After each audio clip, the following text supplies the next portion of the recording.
déjà vous expliquer c'est quoi un side business, quel est l'intérêt pour moi d'en lancer un aujourd'hui, et qu'au terme de cette session, comme je vous dis, ben, que tout le monde déjà ait compris les fondamentaux, on va dire, de ce que c'est un side business dans la philosophie du side business.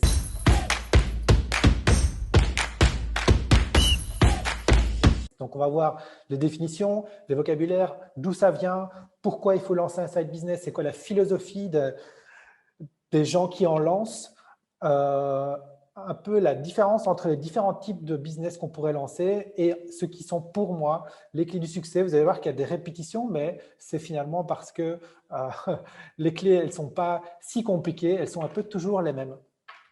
Alors, qui suis-je pour ceux qui me connaissent pas encore, il y en a sûrement beaucoup aujourd'hui. Moi, je m'appelle Nicolas Fiali, je suis passionné d'entrepreneuriat. Ça fait une douzaine d'années que je suis indépendant, je fais de la consultance. Je vise la liberté financière, je le mets ici parce que moi, c'est un peu mon why, mon pourquoi je fais aussi des side business, parce que le but, c'est de voyager en famille dans 4 ans, de faire un tour du monde pendant un an et de pouvoir profiter vraiment de la vie, et que justement les side business que je lance puissent me permettre d'atteindre cet objectif et les autres investissements. Et justement, toutes les autres choses qu'on va vous partager dans Nouvelle Académie, c'est toutes ces choses que moi j'ai appris à titre perso qui vont me permettre de réaliser cet objectif et qu'on a envie de transmettre à un maximum de personnes. Donc, je suis également cofondateur de Nouvelle Académie avec Joe, Kev et Seb, consultant en marketing, et je fais aussi de l'accompagnement en création d'entreprises et de side business. Alors, j'ai lancé une dizaine de projets d'entreprises ces années et 6 side business. J'ai accompagné pas mal d'entrepreneurs, principalement sur la génération de leads. C'est un petit peu la spécialité que moi j'ai développée par rapport au side business. On l'a généré avec mon ancien partenaire qui interviendra d'ailleurs dimanche. Plus de 10 000 leads. Il viendra plus en détail justement sur des business cases de comment on a pu faire ce genre de chiffres. On a généré plus de 150 000 € avec les side business aujourd'hui. J'ai 2 side business qui tournent, qui sont quasiment 100% automatisés, qui me génèrent à peu près 3 500 – 4 000 € de revenus récurrents par mois. Et l'objectif pour moi, c'est de doubler ça en mettant en pratique en fait tout ce qu'on va vous enseigner aujourd'hui. Alors, les projets actuels sur lesquels je bosse, je dédie quasiment 100% de mon temps aujourd'hui sur mes side business, l'accompagnement de porteurs de projets qui peuvent en Belgique, je dis bien c'est qu'en Belgique, bénéficier de 50 à 80% de réduction sur mon accompagnement. Donc, ça fait vraiment un énorme coup de pouce. Il y en a pas mal qui sont d'ailleurs ici présents dans le chat que j'accompagne, que j'ai invité à rejoindre cet événement. Et voilà, donc on va rentrer dans le vif du sujet. Alors, moi, j'avais une petite question ici à vous poser. J'ai envie de savoir un peu où vous en êtes, en fait. Si vous pouvez juste me répondre par un chiffre dans le chat, 1, 2, 3. Donc, 1, vous avez déjà lancé un side business qui tourne et qui vous rapporte des revenus tous les mois. 2, vous avez une idée, mais vous êtes un peu bloqué, vous stagnez. 3, vous découvrez totalement le sujet. Vous êtes juste curieux, en fait. Vous avez envie de découvrir un petit peu ça. Et 4, non, vous avez vraiment envie de passer l'action et après ce week-end, vous allez vous lancer même si vous n'avez encore rien fait. Alors, qu'est-ce qu'on a ici? Je vous invite à l'équipe à noter un petit peu. On fera peut-être le même genre de sondage pour avoir les vraies statistiques officielles. Mais je vois ici, on a vraiment des gens 4 qui ont envie de passer à l'action. On a pas mal de 4, des 2. Des gens qui stagnent. Donc, on voit qu'il n'y a pas beaucoup de 1. Donc, c'est cool. Ça veut dire Joris qui a un 1. Ce sera intéressant de nous partager ceux qui ont des 1, des business peut-être qu'ils ont déjà lancé. Mais on voit quand même globalement beaucoup de 4, de 2, qui ont des idées qui n'avancent pas et qui… ok, c'est cool, c'est cool, c'est cool. Finalement, on voit qu'il y a…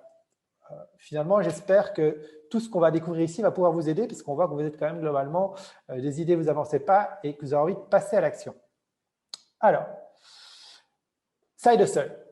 Side hustle, on va partir sur les bases. Je vais revenir sur des choses que Charlotte a vues, vraiment replanter le décor de ce week-end, de tout ce qu'on va voir, du parcours qu'on va faire ensemble, de c'est quoi un side business, du vocabulaire qu'on va utiliser pendant ce week-end pour que tout le monde comprenne un petit peu, que vous mettiez dans le même mindset, parce que pour des gens parfois comme nous qui sommes dans le marketing, dans le digital, on a beaucoup de mots en anglais, beaucoup de choses qui nous paraissent normales.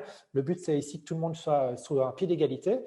Alors, side hustle, c'est le terme anglais le plus communément utilisé pour parler de side business.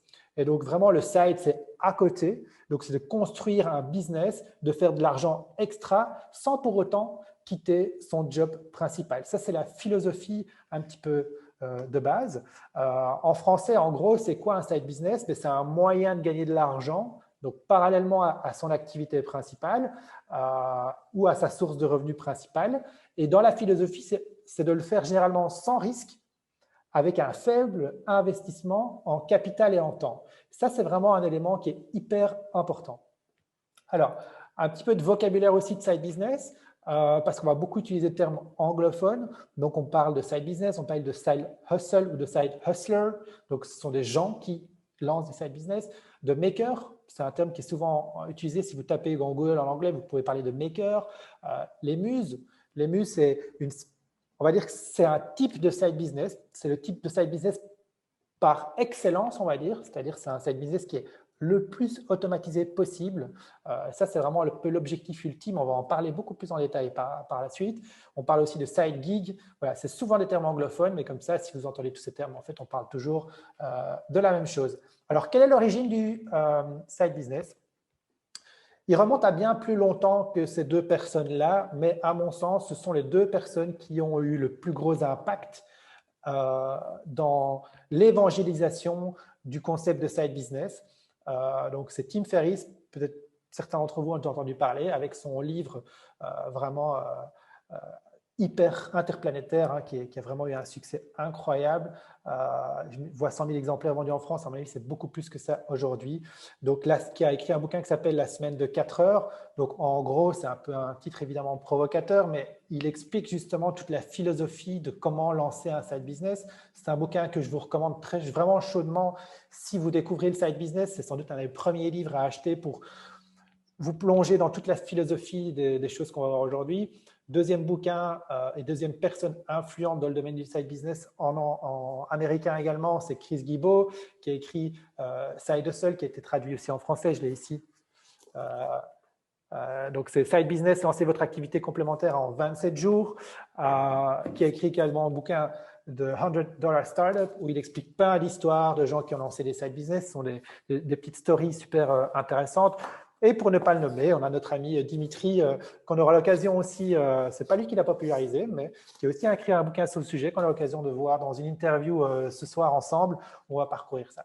Donc ça, faut comprendre que le side business, aux États-Unis, j'ai été choqué moi-même en trouvant les chiffres, en préparant la présentation. Ça représente aujourd'hui 70 millions de personnes. Donc, il y a 45% des Américains aujourd'hui qui ont reporté avoir un side business, donc une activité complémentaire. C'est à peu près 70 millions de personnes. C'est un phénomène qui est en augmentation incroyable. Pourquoi? Pourquoi? C'est très simple. Charlotte vous en a parlé. Je suis totalement aligné avec ce qu'elle vous a dit. En gros, aujourd'hui, vous le voyez d'autant plus avec des événements comme le Covid-19, il y a une perte de pouvoir d'achat. Il y a de plus en plus de gens qui, avec leur salaire, ne sont plus capables d'avoir la vie qu'ils voudraient avoir, de simplement payer leurs charges, d'avoir une vie décente, on va dire. Vous savez très certainement que la pension risque de disparaître, donc les revenus de remplacement sont voués à disparaître. La sécurité d'emploi est en baisse. Hein. On n'est plus comme nos parents où on bosse pendant… Ma mère, elle a bossé 25 ans, 30 ans dans une banque. Je ne veux pas dire que c'était assimilé des fonctionnaires, mais voilà, en gros, on n'allait jamais la virer. Ce temps-là est révolu, même dans les plus grosses boîtes. J'ai des amis à moi qui travaillent dans les grosses boîtes en Belgique, comme GSK, etc., qui se font virer. Et puis, on a des imprévus. Le Covid, on va avoir de plus en plus des catastrophes naturelles, enfin, il y a plein d'imprévus. Et en fait, pour moi, je pense que Charlotte en a parlé tout à l'heure aussi, être entrepreneur, pour moi, c'est la meilleure manière en fait de prendre contrôle et de ne plus finalement de plus être dans l'incertitude. Parce que beaucoup de gens pensent que quand ils ont un job, qu'entreprendre, c'est risqué. En fait, moi, je pense qu'entreprendre, c'est le contraire. C'est-à-dire qu'une fois que vous avez entrepris à plusieurs fois, et je prends mon cas de figure, moi, je me considère comme un vrai entrepreneur et justement, je pense qu'aujourd'hui, vous pouvez me retirer tout ce que j'ai, mais avec tout ce que j'ai appris, demain, je suis capable de rebondir et de relancer l'activité et c'est pas de la blague, puisque c'est des choses que j'ai fait à nombreuses reprises tout au long de mon parcours. J'ai abandonné des projets, j'en ai recréé d'autres, parce qu'ils ne me plaisaient plus, parce que ça ne convenait plus à ma situation, etc. Donc, le side business, pourquoi regardez, on parle de perte de pouvoir d'achat, mais vous voyez que aux États-Unis, en France, pardon, en 2017, vous avez le salaire moyen en France d'un ouvrier qui est de 1 700 euros, le moyen qui est à 2 300 euros. J'ai fait un petit calcul. Ah, je vais en parler des slides après. Non, je vais le présenter maintenant. Vous voyez que finalement, un employé qui gagne par exemple 2 000 euros net, une fois qu'il a payé toutes ses charges, loyer, alimentation, énergie, etc., qu'est-ce qui lui reste? J'ai fait un exemple. Imaginons qu'il lui reste 200 euros à la fin du mois qu'il peut mettre de côté pour faire face aux imprévus. Imaginez demain, il développe un revenu complémentaire qui lui permet de générer 200 euros en plus par mois. 200 euros, ce n'est pas beaucoup pour un side, enfin, dans la philosophie du side business, ce n'est pas un revenu énorme, hein, on est bien d'accord.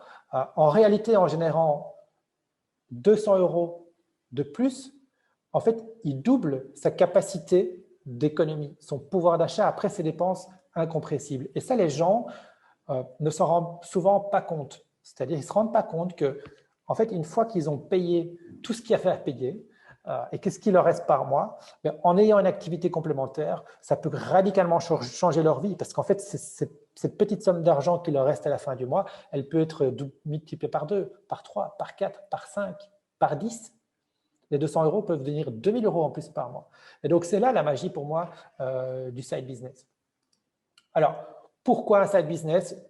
Je vous ai dit, Charlotte en a parlé. Pour moi, les raisons sont évidentes. Je pense que la majorité des gens devraient s'y intéresser. En tout cas, s'ils ont envie de multiplier leurs sources de revenus justement pour être moins dans l'insécurité et pas mettre tous les œufs dans le même panier. On a vu le salariat est de moins en moins une valeur sûre. Pour améliorer la sécurité financière et pourquoi pas commencer à investir et avoir l'argent qui travaille pour soi. Dans Nouvelle Académie, on va parler énormément d'investissement. Dans les prochains séminaires, on va vous parler de comment Seb, moi, on va vous dévoiler un petit peu nos projets, comment on investit dans l'immobilier, dans les crypto-monnaies, dans plein de choses, parce qu'aujourd'hui, on est convaincu qu'il faut que l'argent travaille pour vous. Le side business, l'avantage aussi, c'est que c'est accessible à tout le monde. Ça permet d'améliorer la qualité de vie, de vous donner plus de liberté, plus de choix, de réaliser les choses que vous avez vraiment envie de faire. Ça permet, et elle parlait tout à l'heure du kiff, se challenger, d'entreprendre sans risque. Louis Crypto-monnaie, salut mon pote, évidemment c'est la base. D'apprendre de nouvelles choses.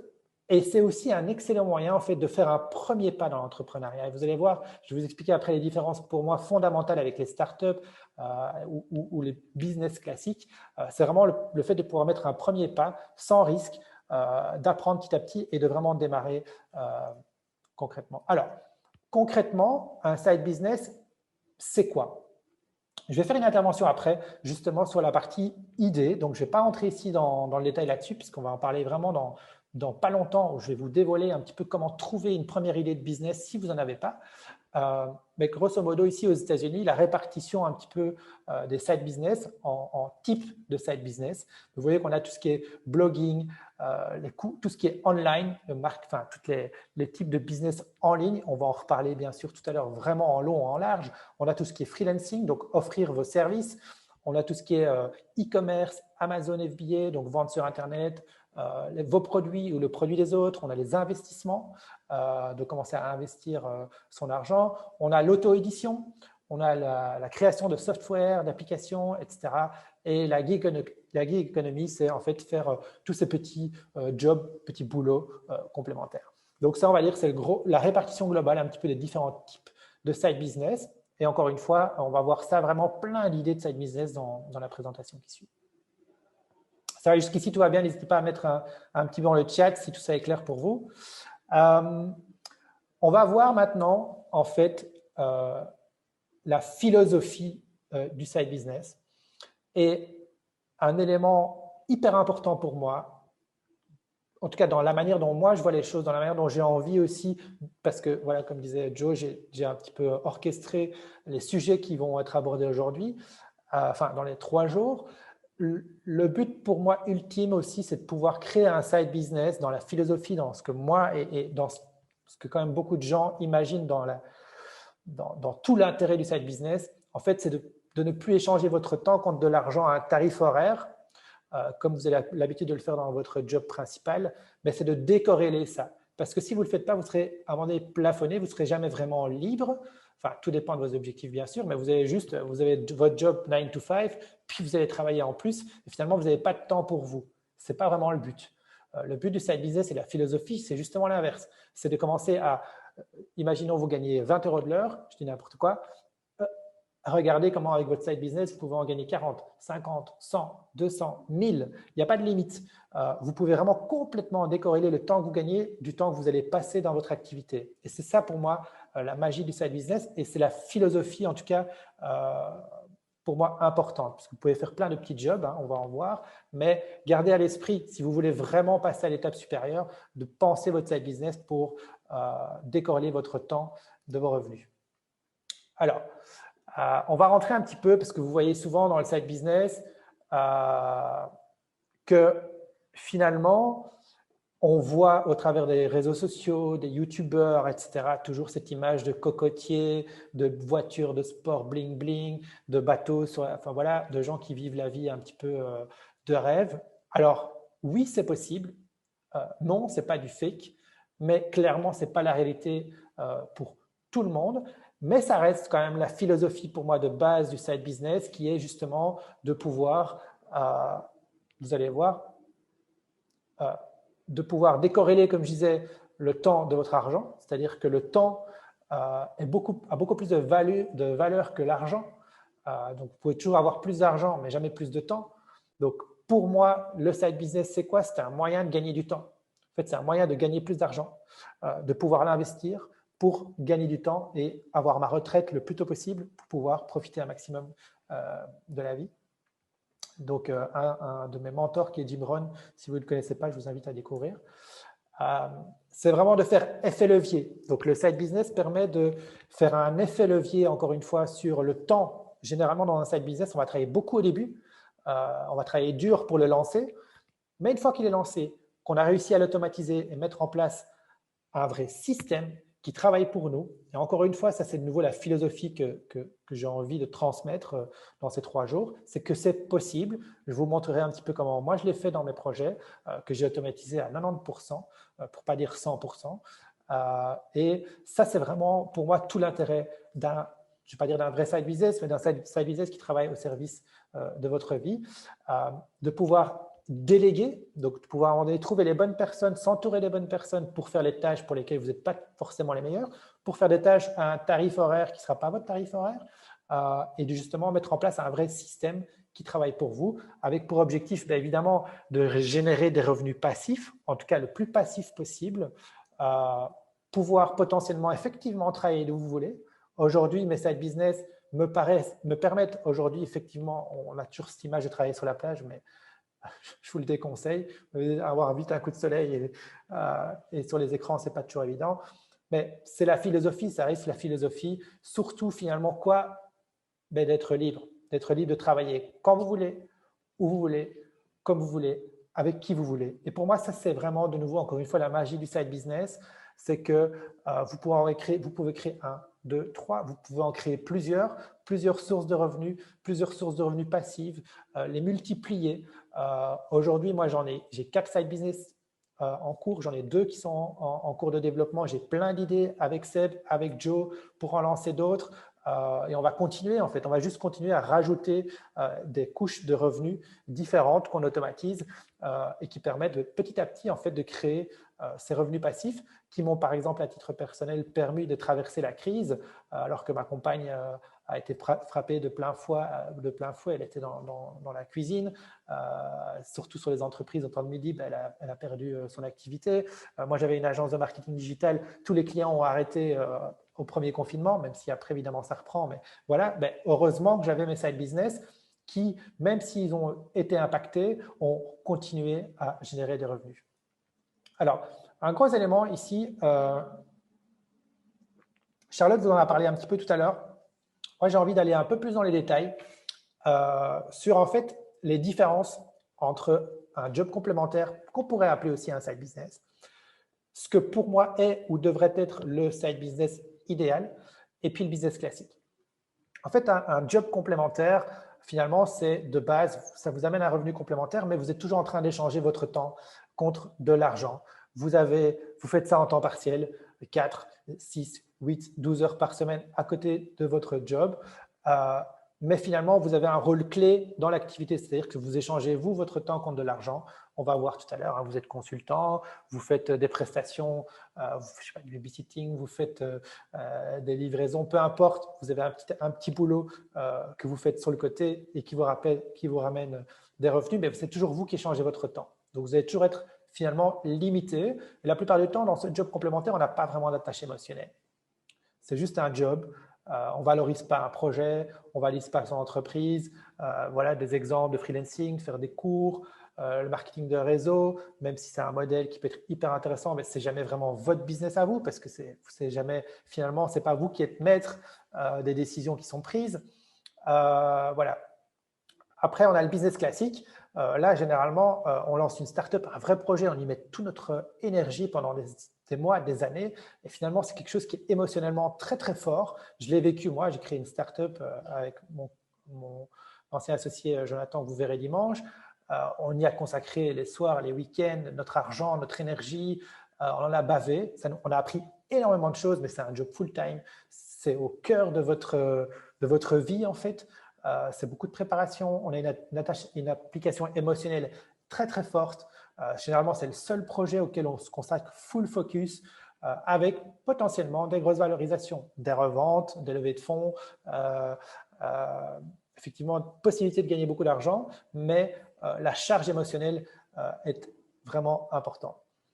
À côté, entre les deux, on a pour moi le side business, la muse, le business pour moi idéal.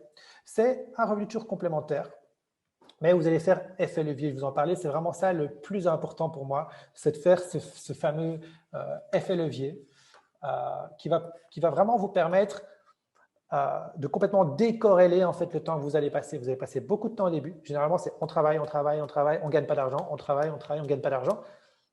Et puis, on travaille, on gagne un peu d'argent. On travaille un peu d'argent. Et puis après, on travaille, on gagne de l'argent. On gagne de l'argent, on gagne de l'argent, on gagne de l'argent. On travaille, on gagne de l'argent, on gagne de l'argent, on gagne de l'argent, on gagne de l'argent. C'est vraiment un système qui est complètement différent pour moi de tous les autres.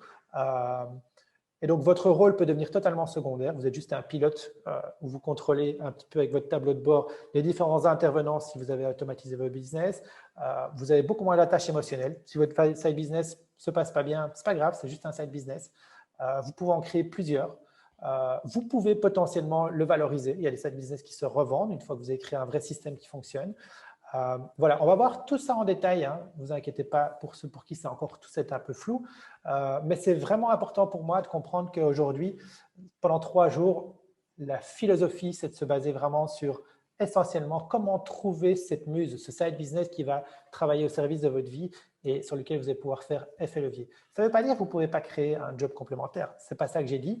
Mais en tout cas, pour moi, le plus intéressant, ça reste de pouvoir créer quelque chose de quel vous pouvez à un moment donné sortir pour avoir du temps pour vous. Alors, pendant ce week-end, on vous a fait un planning de 3 jours qui n'a pas été créé au hasard. Il y a une vraie méthodologie. Alors, pour moi, ce n'est pas moi qui l'ai inventé. Il y a énormément de gens qui ont créé des projets bien avant moi, bien avant vous. Ces gens qui ont écrit ces livres, vous pouvez tous les lire, c'est toujours la même histoire. C'est toujours la même histoire qui se répète. N'essayez pas de changer le process, s'il vous plaît. Suivez les étapes. On a construit des étapes, elles ont un sens, elles ont une raison d'être. Il y a des gens qui vont arriver dans le week-end après moi, demain, après-demain. Il faut qu'ils consomment le contenu du début, il faut qu'ils comprennent le processus, les étapes par lesquelles on passe pour créer le side business. Si vous sautez des étapes, vous allez sauter des process, vous allez, je ne vais pas dire que vous n'allez pas y arriver, mais pour moi, c'est vraiment la clé, c'est de suivre ce process. Ce process, c'est quoi? C'est commencer par une idée. Tout commence toujours par une idée. Hein. Vous ne pouvez pas lancer un projet si ce n'est pas une idée, un problème à régler. Ensuite, c'est pouvoir commencer petit. On va le voir demain, comment créer un micro-produit avec les outils numériques digitaux qui existent aujourd'hui, pouvoir se lancer le plus rapidement possible, créer la première version la plus simplifiée de votre produit, ensuite pouvoir croître, se développer, donc attirer des premiers clients, pas forcément encore gagner de l'argent, dans un tout premier temps en tout cas, le plus rapidement possible ensuite quand même, voir une fois que vous avez votre audience, comment vous allez pouvoir monétiser. L'étape d'après, c'est d'automatiser un maximum les processus. Automatiser, c'est aussi déléguer. Et potentiellement exit. Exit, ça veut dire que vous pouvez prendre du recul. Vous avez un business qui tourne. Vous pouvez potentiellement revendre votre business qui tourne. Bon, il y a plein de façons de voir les choses. Et puis, pourquoi pas recommencer. Ça, c'est vraiment pour moi les étapes essentielles d'un cycle de création d'un side business. C'est comme ça que le week-end de 3 jours, enfin je dis week-end, c'est 3 jours, a été construit. C'est comme ça que la majorité des gens qui lancent des projets side business, que ce soit Charlotte qui expliquait son projet, que ce soit des gens comme Dimitri qui a écrit le livre ici, c'est la même histoire qui se répète. S'il vous plaît, suivez bien le process. Alors, j'ai envie de vous partager pour moi, parce que j'ai eu plein d'échecs après 10-12 ans d'entrepreneuriat, j'ai eu plein d'échecs, et c'est d'ailleurs une super chose parce que c'est là qu'on apprend le plus de choses. Pour moi, quelles sont les 5 clés du succès pour vous qui voulez lancer un side business? La première chose pour moi, c'est, Charlotte vous le disait tout à l'heure, hein, c'est pourquoi est-ce que vous voulez lancer un side business? En fait, c'est quoi votre pourquoi? Avez-vous seulement un pourquoi en fait? Avez-vous une raison pourquoi est-ce que vous voulez vous lever chaque matin? Pourquoi vous allez au boulot chaque matin? Pourquoi est-ce que vous faites ce que vous faites tous les jours? Est-ce que vous avez un vrai pourquoi? Est-ce que vous avez quelque chose qui vous drive? Ça, si vous n'avez pas un pourquoi, vous n'essayez pas de lancer un projet. Parce qu'il y aura toujours des moments où ça va être difficile, il y aura toujours des moments down. Et si vous n'avez pas quelque chose à vous raccrocher pour dire non, mais je ne peux pas laisser tomber parce que mon pourquoi, il est trop fort. On aura demain matin mon ami Danny Palmera, je vous invite vraiment à être là tôt le matin parce qu'il enseigne des choses qui, moi, ont transformé pas mal de choses autour de ce pourquoi, autour de cet objectif principal. Et donc, c'est vraiment cette idée d'avoir un premier objectif principal clairement défini, chiffré. Alors, à titre perso, mon objectif pour l'instant, je voulais le partager un tout petit peu au début. C'est pas que c'est mon objectif principal dans la vie. C'est pas ça. C'est pas celui-là l'objectif principal dans la vie. Et l'objectif, la raison pour laquelle je fais par contre des side business, c'est pour pouvoir m'offrir la liberté de voyager d'ici 4 ans avec mes 3 enfants et ma compagne et de faire un tour du monde pendant 1 an. C'est ce qui me drive. Et quand je me dis ça va pas, je me dis non, je peux pas. Je leur ai promis, je leur ai dit que dans 4 ans on partait. Je ne peux pas faire marche arrière, je suis obligé d'y arriver. Donc, c'est vraiment hyper important d'avoir cette vision. Je vois que Birgit est déjà là, peut-être qu'elle vous en parlera aussi. C'est aussi quelqu'un qui partage cette philosophie en fait voilà, on doit se projeter, on doit avoir cette vision, ce drive en permanence. Je vous en parlais tout à l'heure, échouer. Ce n'est pas un problème d'échouer. Beaucoup de gens voient l'échec comme un échec. Non. Tirez les enseignements de votre échec, analysez la situation, comprenez ce que vous avez mal fait et comprenez comment vous allez pouvoir rebondir, comment vous allez pouvoir recommencer, comment vous allez pouvoir faire mieux la prochaine fois. Donc, c'est hyper important. N'abandonnez pas. La plupart des gens, j'en vois trop souvent, abandonnent alors qu'ils sont juste à 2 doigts de trouver en fait ce qu'ils n'allaient pas trouver la solution à un problème qu'ils essaient de résoudre. Donc, ne croyez pas que la première idée que vous avez, c'est celle qui va fonctionner. Ne croyez pas que tout va fonctionner du premier coup. Non, il va falloir essayer, il va falloir se tromper, il va falloir recommencer, rebondir. C'est vraiment hyper important. Je vous l'ai dit tout à l'heure, n'essayez pas de faire à votre sauce. Enfin, si vous pouvez essayer, mais suivez la méthode. Il y a une méthode. Il y a des gens aujourd'hui pendant 3 jours qui vont vous enseigner comment faire, qui l'ont fait, qui ont appliqué la méthode qu'on est en train de vous partager avec succès, avec plus ou moins de succès. N'essayez pas de faire autrement. Vous pouvez, mais vous allez vous mettre des barrières supplémentaires sur le chemin de la réussite. Dernier élément que j'avais envie de partager avec vous aussi dans cette petite introduction, c'est que n'espérez pas que les choses soient faciles. Ce que vous devez faire, c'est pour ça que vous êtes là, c'est pour ça que vous êtes là aujourd'hui. C'est juste, si vous voyez que pour lancer votre projet, il vous manque des compétences, développez les compétences. Quand j'ai échoué après ma startup, j'ai passé 3 mois à me former sur le marketing digital de manière hyper intense. J'ai fait toutes les certifications, Google Analytics, Google Ads, YouTube, HubSpot. Je me suis formé au SEO. J'ai tout bouffé pour me former, devenir une machine et maîtriser un maximum de contenu sur le digital. Je voulais maîtriser une série de choses. Et ça ne m'a pas empêché de vendre des services sur des sujets que j'avais encore aucune connaissance. Enfin, si, j'avais beaucoup de connaissances, mais je veux dire, je n'étais encore qu'un bébé. Mais je me suis formé, j'ai appris et j'ai évolué. Donc, c'est pour ça que vous êtes là aujourd'hui. Donc, vous êtes déjà dans le bon état d'esprit. Continuez, c'est hyper important. Ne pensez pas que ça va être facile. Formez-vous, continuez à vous former, continuez à apprendre. C'est comme ça que vous allez évoluer.